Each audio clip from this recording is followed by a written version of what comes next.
better calm down, son. Fighting won't get you anywhere. Yeah, well, you can arrest me. I don't know anything about that. Oh, save your breath. You'll have a chance to explain that to court.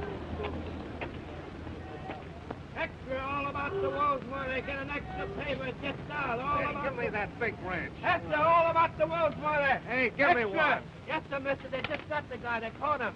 All about the wolves where extra paper. Yes, sir. You can read it to me while I'm working. Okay.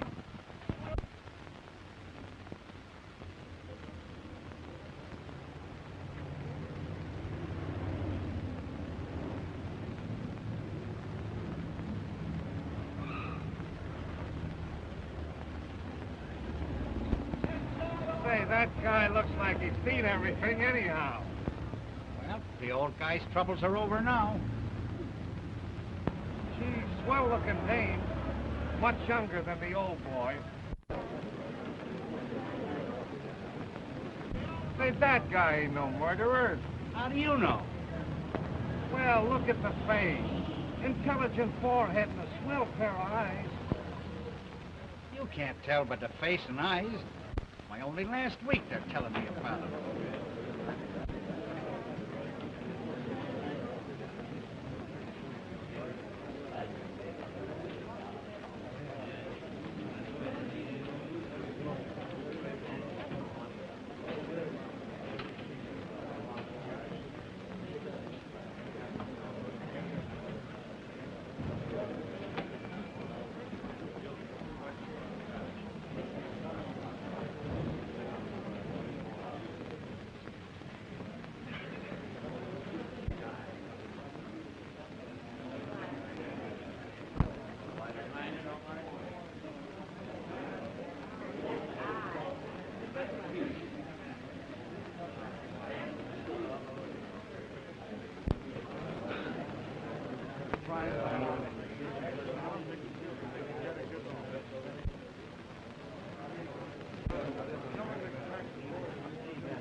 Court's attention. Everybody rise. Hear ye, hear ye, hear ye. Supreme Court of the State of New York is now in session. The Honorable William J. Hollister now presiding. Seated, please.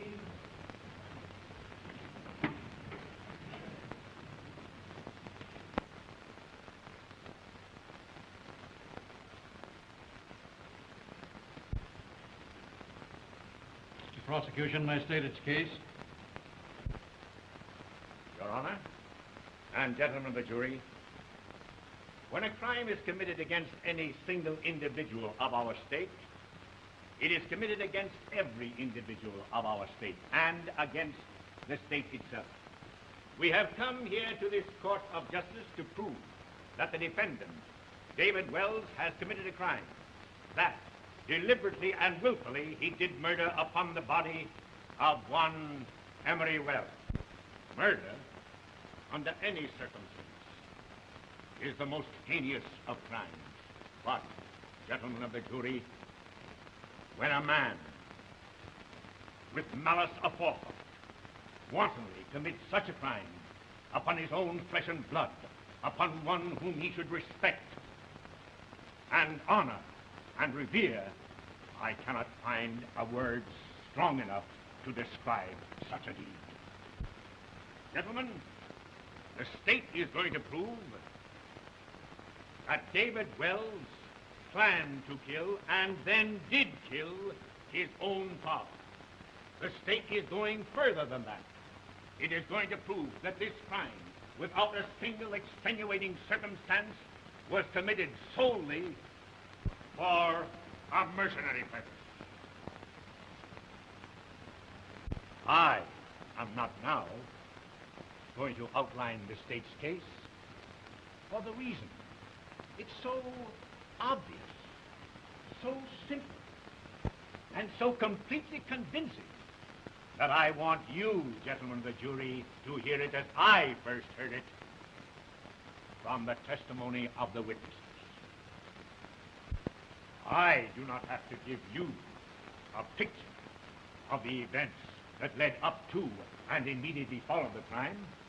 I do not have to explain motives and acts, because the testimony that you shall hear will make them so evident that you will be convinced, as the state is, that the defendant is guilty of murder in the first degree.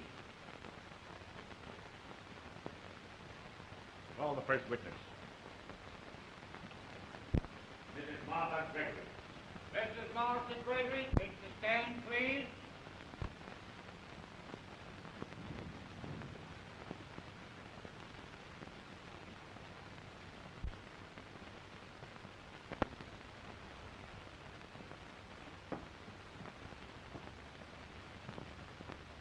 Raise your right hand. You solemnly swear the evidence you're about to give in this case to be the truth, the whole truth, and nothing but the truth, so help you God. I do. What's your name? Martha Gregory. You may sit down. Mrs. Gregory, what's your occupation? I was Emery Wells' housekeeper. Were you in the home of Emery Wells on October 2nd last? Yes, sir. You tell us in your own words, Mrs. Gregory, just what took place on the evening of October 2nd. Nothing very unusual happened until about 15 minutes after 9. I was at the linen closet, not far from the door to Mr. Wells' study.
Mr. Wells! Mr. Wells!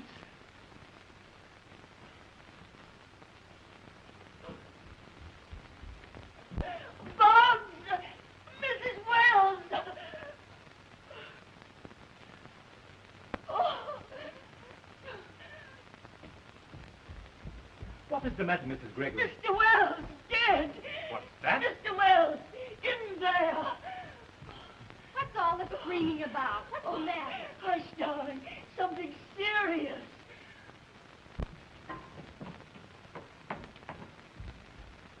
Why, what's the matter? Bobs, phone the police. Warren, what's happened? Is it Emery? Yes. You might as well know the truth by now. It's murder. Etta, get some smelling salts and ammonia quickly. Right after that, the police arrived and took charge. That's all, Mrs. Gregory.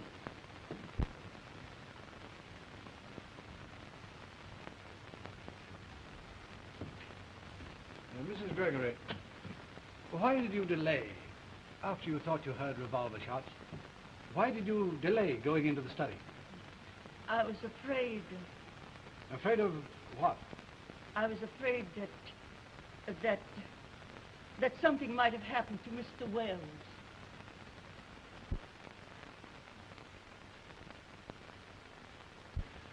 You testified that you first went to the servants' quarters and there found Etta Billings the maid lying on her bed reading a magazine, did you not? Yes. That's all. Redmond Barge, take the stand, please.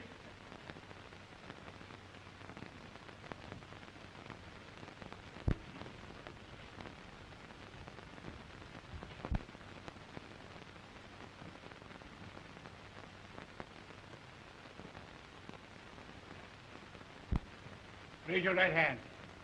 You solemnly swear the evidence about to give in this case to be the truth, the whole truth, nothing but the truth, so help you God. I do.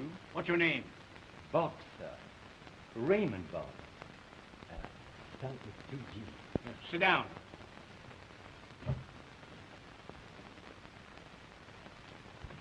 Raymond Boggs, what's your position in the home of Emery Wells? I am the butler, sir. Tell us what happened there on the afternoon and evening of October 2nd. Early in the afternoon, I answered the telephone. It was Mr. Wells' son, David. It was the first time Mr. David had called in many months.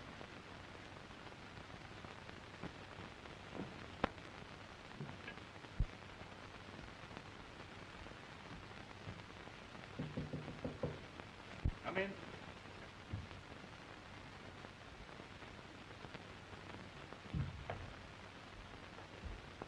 Mr. David is on the telephone, sir.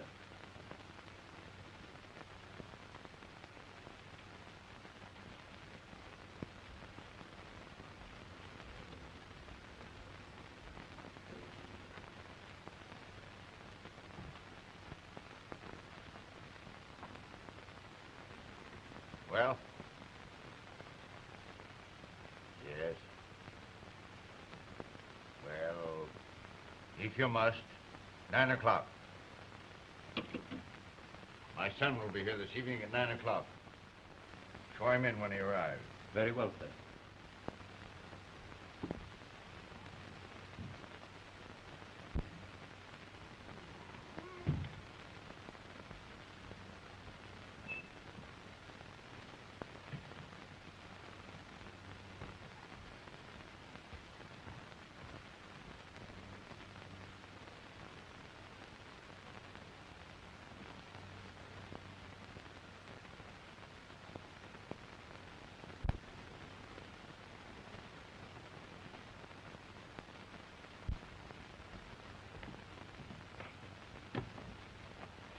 How do you do, Mr. David? Hello, Boggs. My father's expecting me. Yes, sir.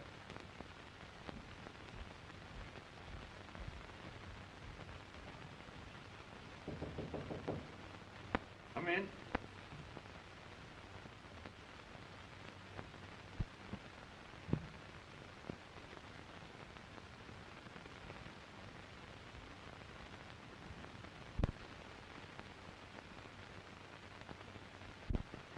Help! Boggs! Mrs. Wells! Oh. What's the matter, Mrs. Gregory? Mr. Wells is dead. What's that? Mr. Wells, in there. And then Mr. Slade went into the room and found that Mr. Wells was dead.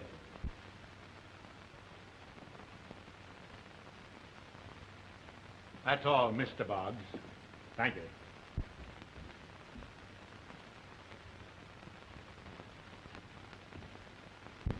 And when Mrs. Gregory's cry summoned you, just where did your path lead you? Into the lower hallway, sir.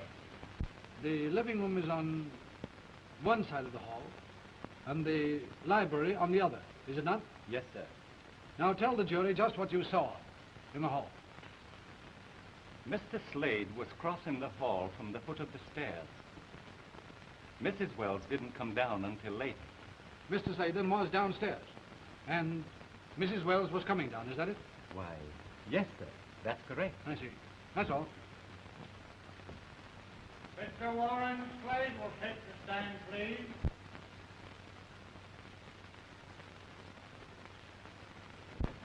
You're through.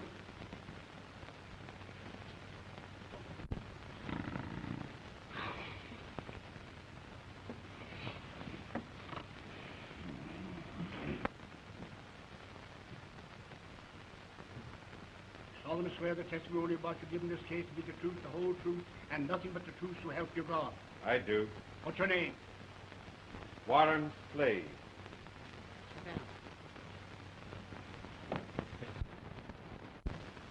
What was your duty in connection with Emery Wells?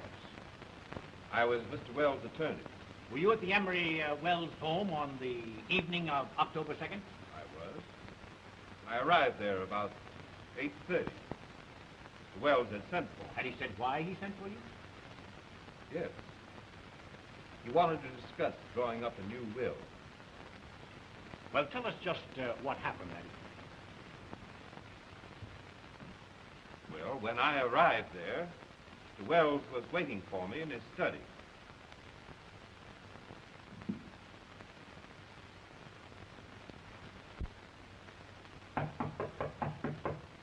Come in. Good evening, Mr. Wells.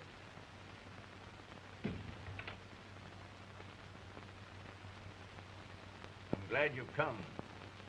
David will be here in a short time. I want him to witness my new will. But you didn't ask me to draw a new will, Mr. Wells. I wrote it myself. I knew what I wanted. Well, does the new will establish a trust fund of $100,000 for David? I'm canceling that. He gets $1, and that's all he will ever get. And another thing, I've changed most of the terms of my old will, and my servants won't get 1 penny of my money. Wells, do you realize what you're doing? I know perfectly well what I'm doing. I've canceled all the bequests of the old will, and if you...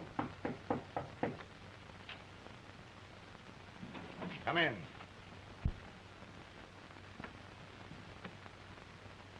Good evening, Mr. Slade.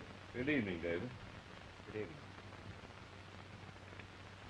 Well, I'll leave you two gentlemen. Just wait for me, Slade. There's something else I want to see you about. All right, Mr. Wells.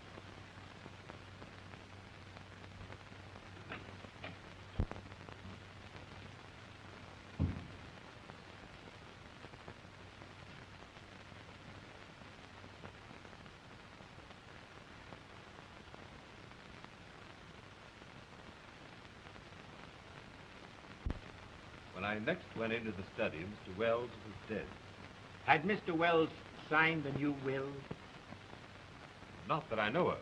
At least, it's never been found. As there is no evidence that the new will had been signed, the previous one will still stand. Is that right? Correct. Yes. And the trust fund of $100,000 for David Wells remains? It does. That's all.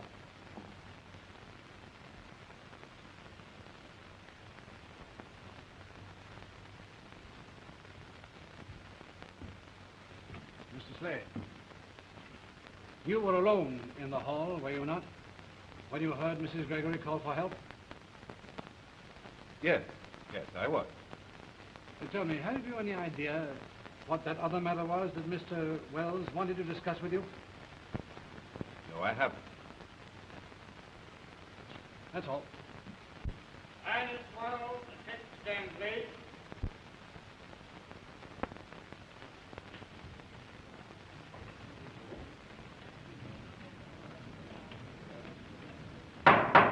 Order in the court, please. Raise your right hand, please. Left hand on the book. You solemnly swear the testimony you're giving in this case to be the truth, the whole truth, and nothing but the truth, so help you God. I do. And what is your name? Mrs. Ines Wells. Sit down, please.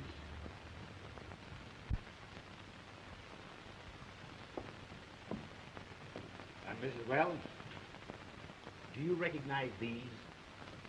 Yes. They're a portion of the Wells collection of diamonds. Oh. Only a portion. Yes, that's just about half of them. Do you know where the rest are? No. They disappeared the night of my husband's death. I offer these as evidence. Mrs. Wells, how long since David Wells resided at your husband's house? About 3 months. Why did he leave? David and his father quarreled. Oh, they quarreled. What did they quarrel about? I don't know. David and his father were always close companions. It must have been something of a very serious nature. Object, Your Honor. The witness is giving opinions, not facts. Objection sustained. Strike out the last question and answer. That's all, Miss Wells. Thank you.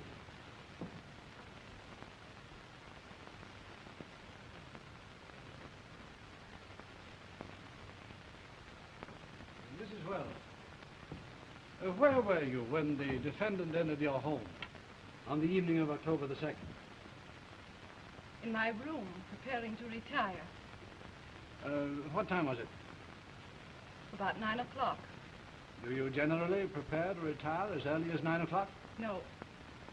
Yes, I had a headache that night. Did you remain in your room until you heard Mrs. Gregory's cries for help? Yes, I did. Now, were you alone in your room from the moment you entered it until you heard those cries?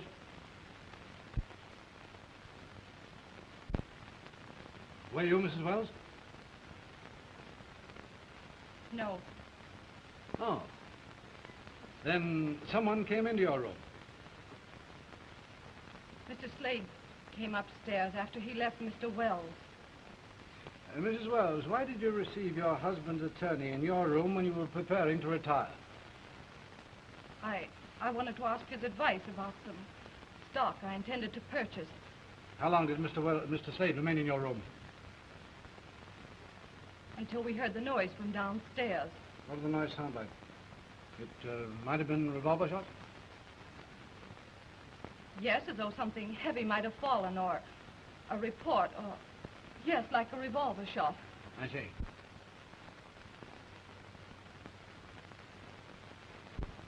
Now tell me, your room is on the same side of the house and directly over the study, is it not? Yes. Did you see anyone cross the grounds after the noises you heard? I couldn't see. No.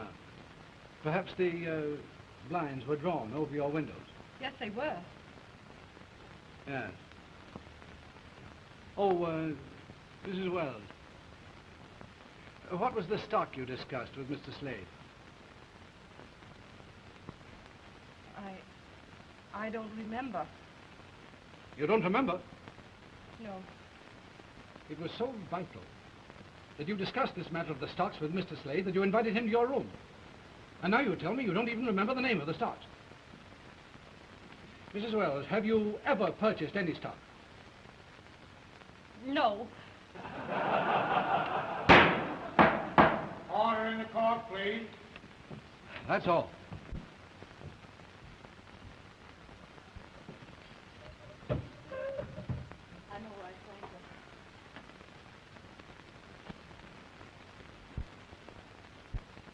This court is adjourned until tomorrow morning at 10 o'clock.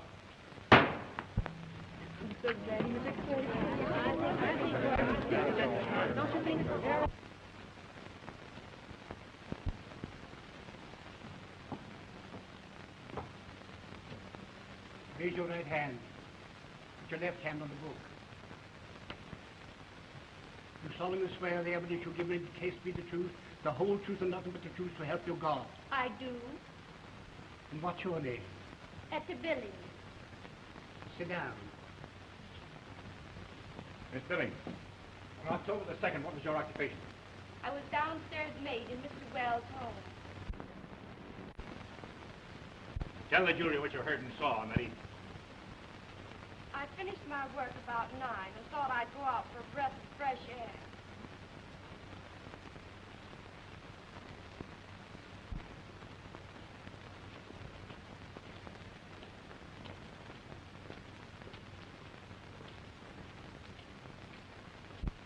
I knew you would come to me begging. I'm not begging.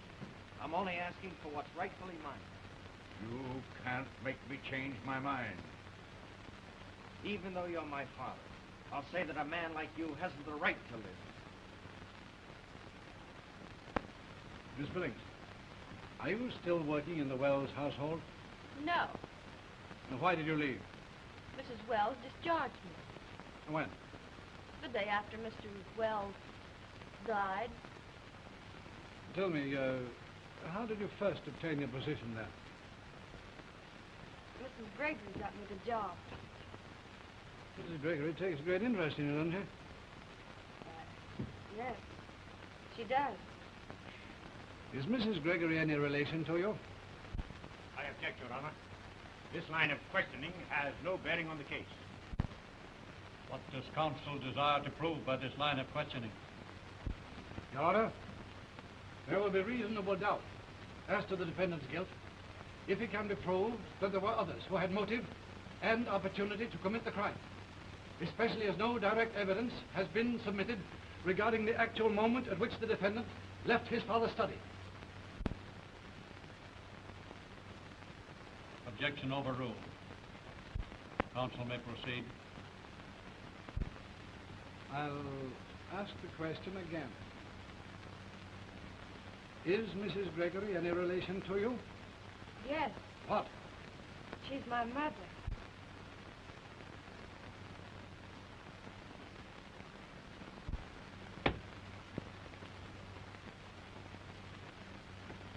In her testimony, your mother spoke of being afraid.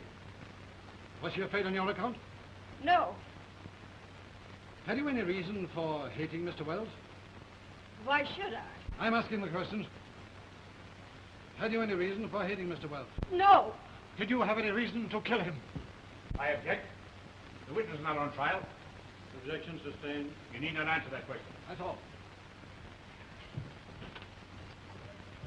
Officer Miles will take the stand, please.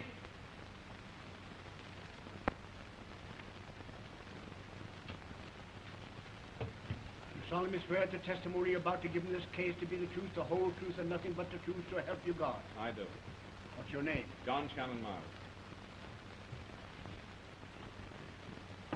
Officer Miles, where did you do duty on October 2nd last? In Forest Hills. Did anything unusual happen near 57 Claiborne Drive that night? Yes, it did. About 9:20 that night, I was reporting to the station house.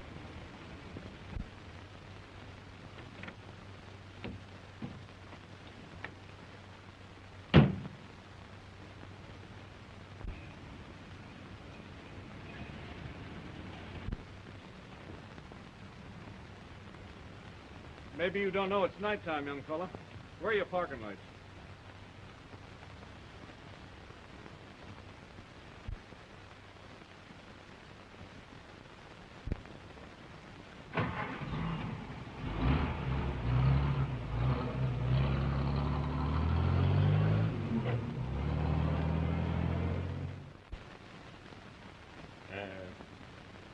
Would you recognize the young lady who was in that car if you saw her again? Yes, I would. Do you see her anywhere in this courtroom? That's her.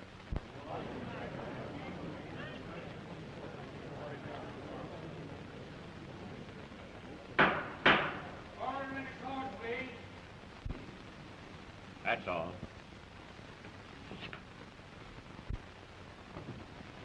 No questions.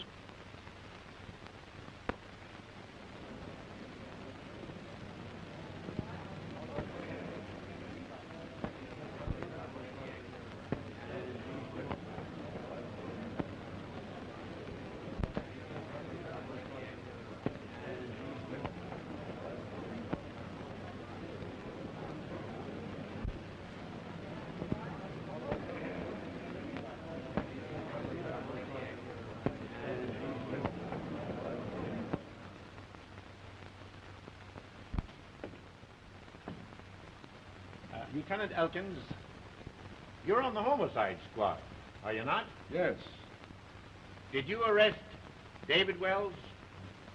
I did. Explain the circumstance under which the arrest was made. Well, the night that Embry Wells was killed, we couldn't find any trace of young Wells. But the next morning, I was making the rounds of the railroad stations and picked him up.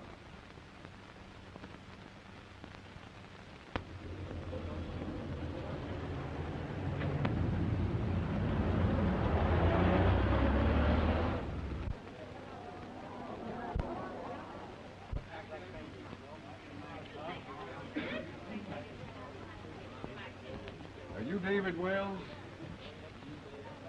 Well, yes. They want you down to headquarters. That can't be. But it is. Making a getaway, eh? Rita, Nevada. That'd be a great place to hide out. 2 tickets. Taking a lady? I don't know what you're talking about. Come along, the chief will tell you all about it. Listen, you can't take me. I don't want to.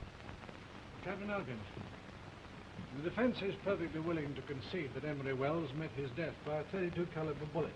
But have you found the gun from which that bullet was fired? No. Now, the mere fact of discovering a bullet would have no bearing on who fired the shot, would it? No. That's all.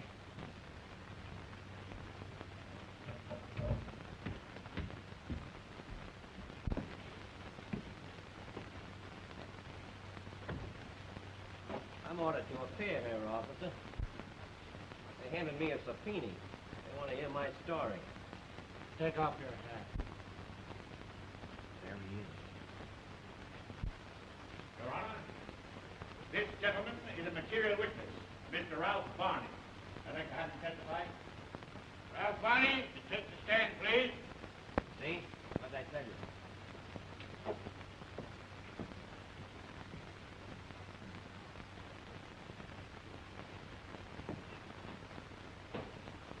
Raise your right hand. To the left hand of the Bible.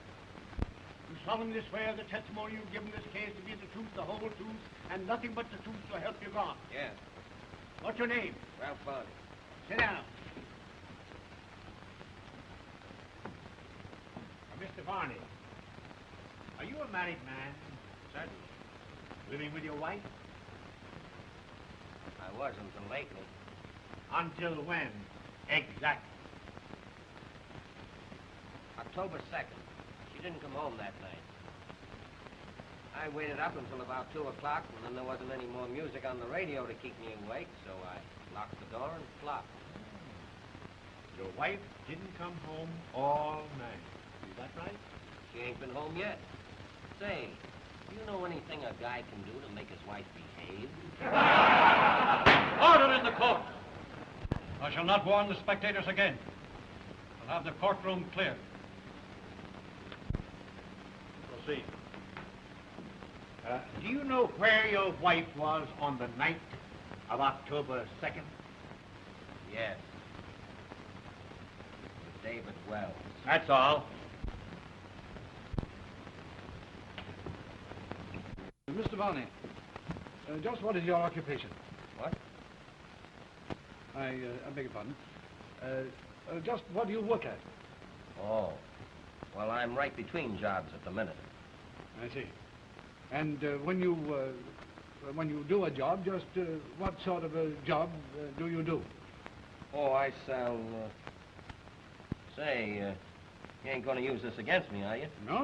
You may answer the question. Well, I sell the real McCoy. I'm sorry, I haven't got a bit right now. They've been knocking all the boats over lately. Oh, that's too bad. You mean you're a bootlegger? Well, I guess that's just what you call it. But I got something good coming up, and I think I'm going to land it. Revenue officer. Splendid.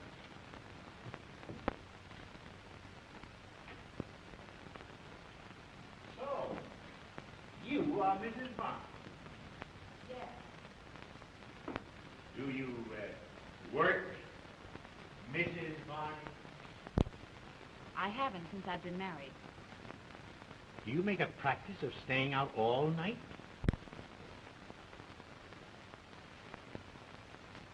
I believe my husband answered that. On the night of October 2nd, you were in a car with a defendant near the Wells home. When you left there, where did you go? I can't say. You mean you refused? I mean, I can't. On October the 3rd, the defendant bought 2 railroad tickets for Nevada. Was one of them intended for you? Yes, I believe it was. And the second one was to be used by the defendant. I can't say. You mean that you're ashamed to say? I'm not ashamed of anything I've done. Not even of associating with a murderer? Object! Counsel is not giving a verdict in this case. I hope I shan't have to warn the prosecutor again to conduct this trial in a manner becoming to his profession. I apologize to the court and withdraw the question. That's all. Gentlemen, the defense is ready to let the case rest on the evidence of one single witness. The only witness who knows the real truth. David Wells will take the stand.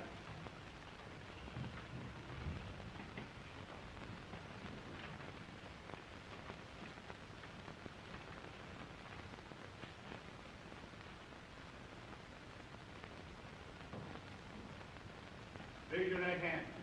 The left hand the Bible. You solemnly swear the testimony about you giving this case to be the truth, the whole truth, and nothing but the truth, so help you God. I do. What's your name? David Wells. Sit down.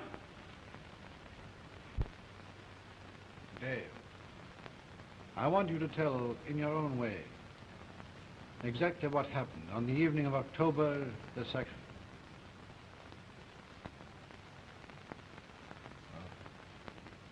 Early that afternoon, I called my father on the telephone. I needed a large amount of money. I explained that to him, and we made an appointment for that evening. It isn't easy for me to tell you why I needed the money, but because of what's happened here, I will. I arrived at the house about 9 o'clock.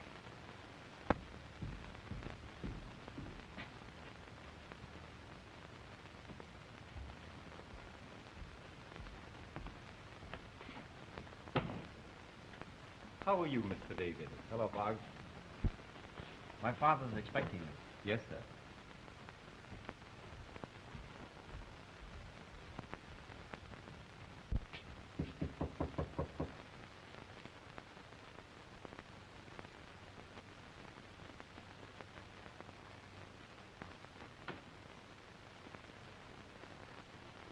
Come in.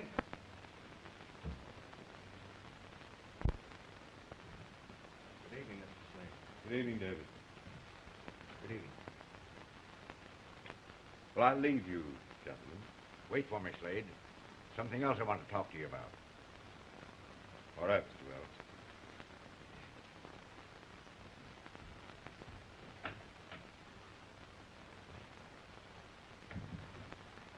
I haven't come to ask you for anything except what's rightfully mine.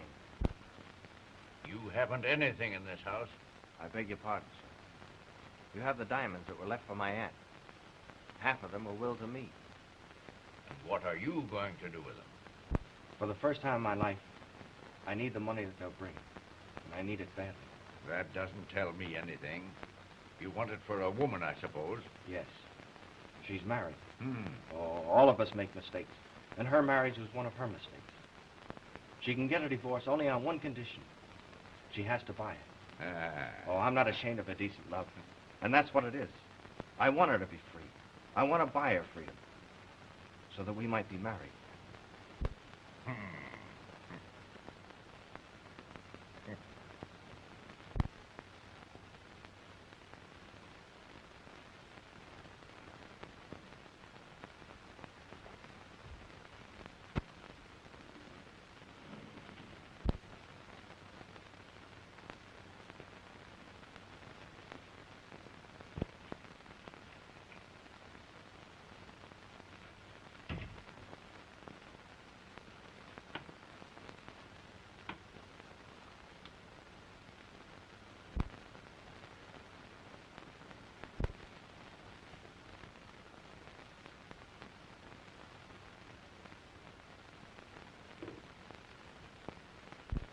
There they are. You will never touch one of those so long as I live. But you don't understand what they mean to me. I've been waiting for this. I knew you would come to me begging. But I'm not begging. You can't hold back what's really mine. And you can't make me change my mind. Even though you're my father, I'll say a man like you hasn't any right to live. Here is something that will interest you. I have made a new will. Look, your inheritance is to be $1. And my dear servants, for their loyalty to me, are all to receive nothing. And my dear wife, see, she too is disinherited. And if any of them contest this will, they shall have to contest the reason for their disinheritance. Come on. Witness the signature to this. You expect me to sign that? Oh, you refuse. Well, well. You want the diamonds? Now, I might make a bargain with you. I don't have to, but I might. I'm not witnessing any signature. Come on. Sit down and put your name there, and you shall have your share of the diamonds.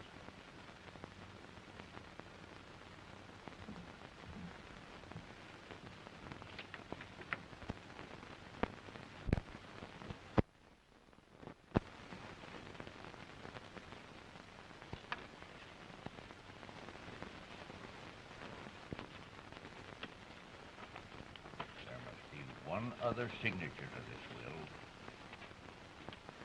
will. One other signature. But could I have my share now? Grace is waiting for me outside. I told you you shouldn't touch one of these so long as I live. Do you mean to say you're not going to give them to me after you promised? You will not touch one of them so long as I live. I said you didn't have any right to live.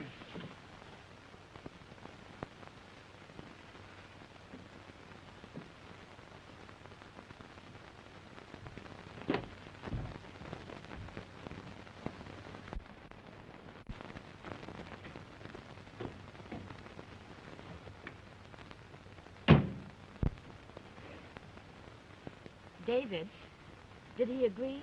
No. And it's even worse than that.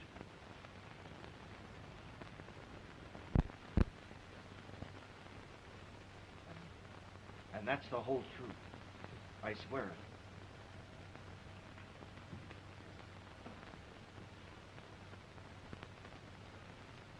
Your witness, Mr. Simpson.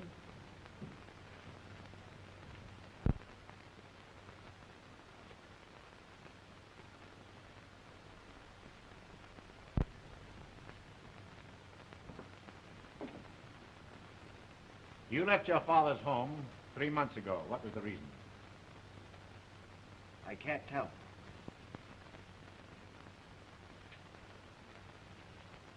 When you left the night of your father's death, where did you go? I can't tell. You fear that if the truth were known, other evidence of your guilt might come to light? That isn't true. Or that the missing will or diamonds would be found? No. Or even the revolver with which your father was done to death? No.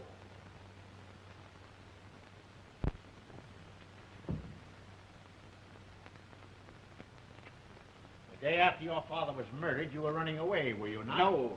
There was only one way left for Grace to secure her freedom. That's why we were going away, to get her divorced. Isn't it true that you were the last person to see him alive? I don't know. But you did say that your father hadn't any right to live. Yes, I did. Then you admit that you killed your father. Why, no, of course not. But he was dead when you last saw him. Yes. No, he was... Well, which do you mean? Yes or no? My father was alive when I left him. Where did you go after you left your father?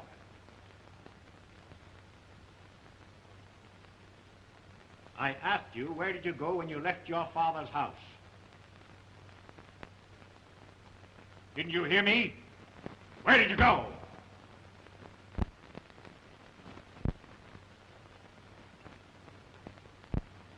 It might be to your advantage to answer that question, my boy.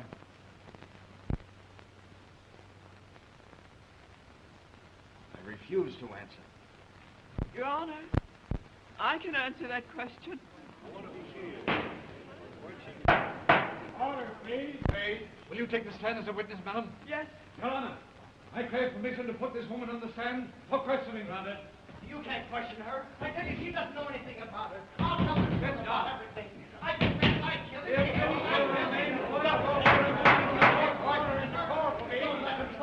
She can't say anything about it. She doesn't know anything about it. Raise your right hand, please. Your left hand on the Bible. You solemnly swear to the testimony you're giving in this case to be the truth, the whole truth, and nothing but the truth, so help you God. I do. Your name, please. Mary Stevens. Sit down. Mrs. Stevens, do you know the accused? Yes, Have you known him long? yes. I'm his mother.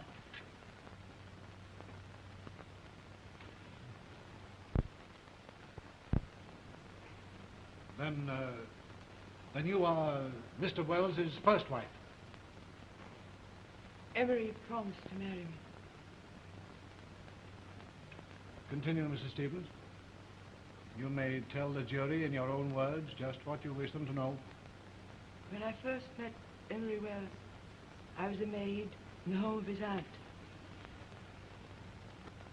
We became infatuated with each other, but the family would have disinherited him if he'd married a servant. There was a great deal of pride in the Wells family. When David was born, he was a wonderful baby.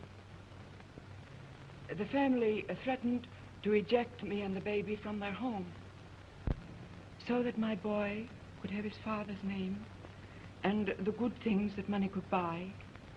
I signed an agreement to give him up. I was to go away forever.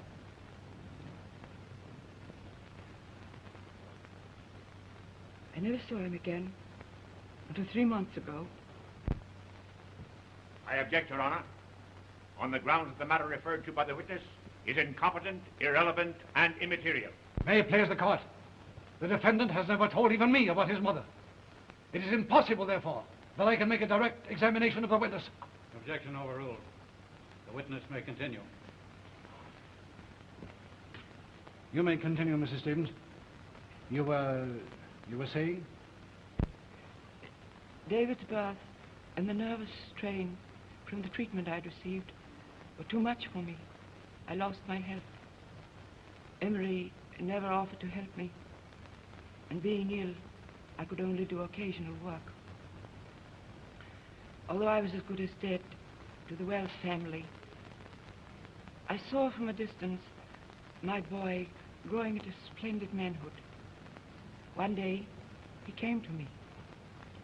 No one will ever know what that meant. For 20 years, I hungered for his arms to be about me. He took me in his arms and kissed me.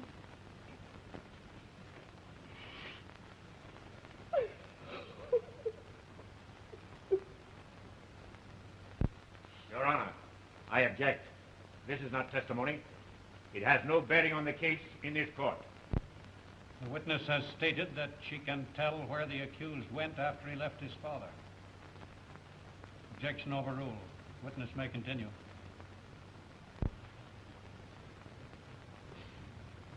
Take your time, Mrs. Stevens.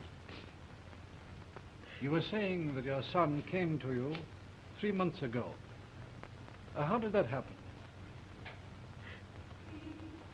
David found the agreement that I'd signed. He left his father and came to me.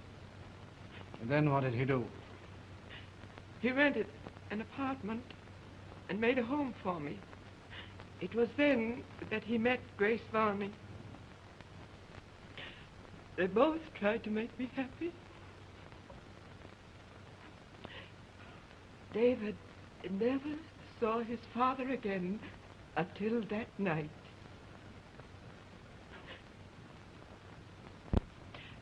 I knew where he was going and followed him. When he left his father's house, I saw him, but David didn't see me. Emery was alive and well. when his son left him. When I arrived home, he and Grace were waiting.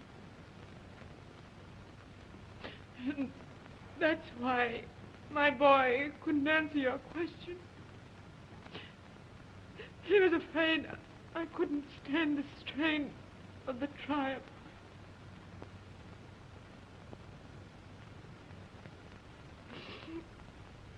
The other ticket he bought was for me. He planned on my going away with Grace.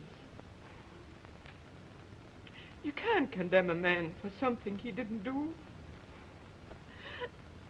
David did not commit the crime. I know he didn't.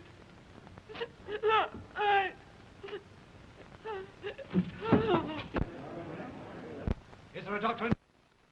What? Get one, please. This court is in recess. Oh, get me some water, please. Water.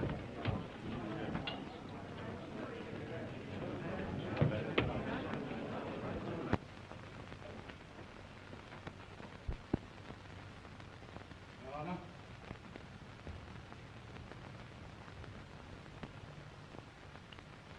Gentlemen of the jury, you have the life of a man in the hollow of your hand. The life of an innocent man. The revelations of this case have been as new, as strange, as overwhelming to me as they must have been to you. This boy, David Wells, was willing to go to his death, his lips sealed, in order to protect that unfortunate woman, his mother, from the glaring, pitiless searchlight of notoriety. Gentlemen of the jury, the state has founded its case on nothing but circumstantial evidence. No one saw David Wells fire the shot which killed his father. No one has discovered the revolver from which that shot was fired. No one has been produced by the state to testify as to any actual motive that would induce David Wells to commit so brutal a deed. Gentlemen, Mrs. Stevens herself swore under oath that she saw David Wells leave his father's study, and when he left his father's study, Mrs. Stevens testified that Emery Wells was alive and well. Gentlemen, there is not one shred of direct evidence against the defendant. Would you take the life of any man on such flimsy, indefinite, unsubstantiated evidence as has been submitted by the state? How then, gentlemen, can you send to his death this boy? Gentlemen, if I had a son, I would pray that he were as sincere, as noble, as generous, and as guiltless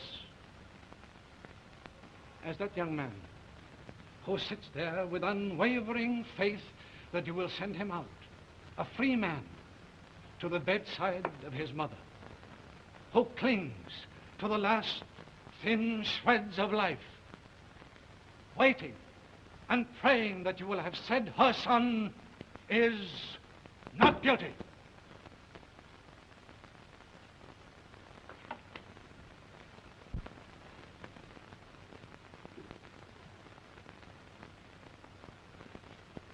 My worthy opponent has made a splendid appeal, because he has appealed to your hearts.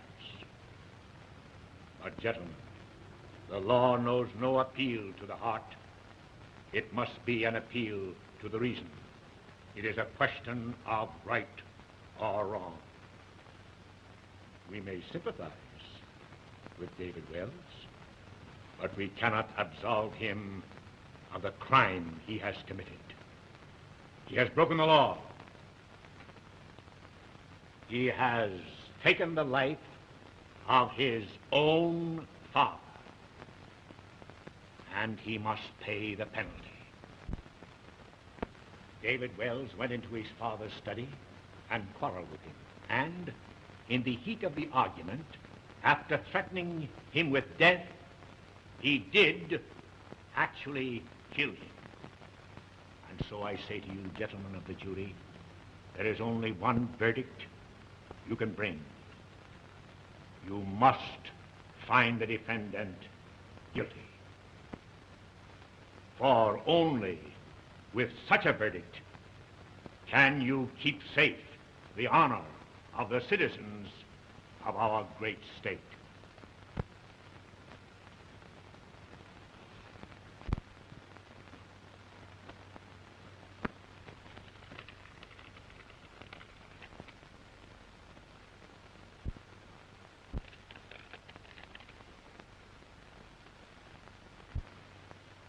Gentlemen, it's unanimous.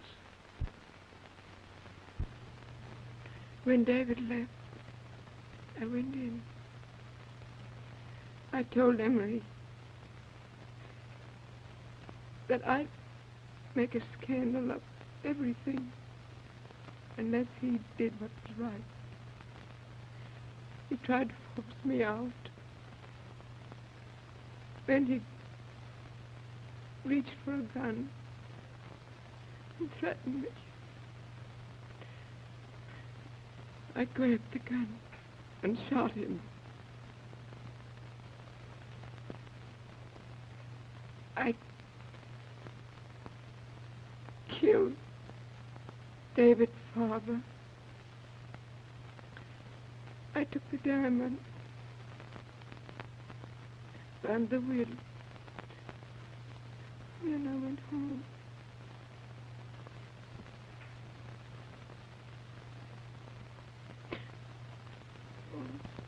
Don't tell David I killed his father.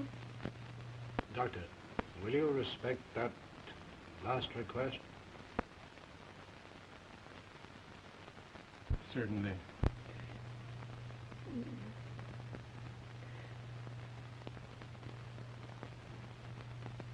I just wanted a little happiness with my boy. I'm glad it turned out this way. The children will be happy with each other.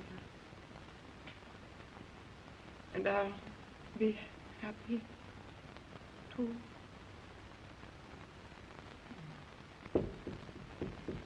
I'll go.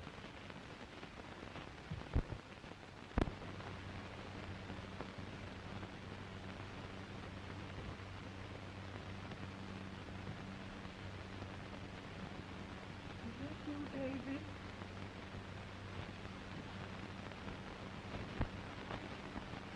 Yes, Mother. Hold me tight. Just for a moment. Be a good boy. Take care of Grace.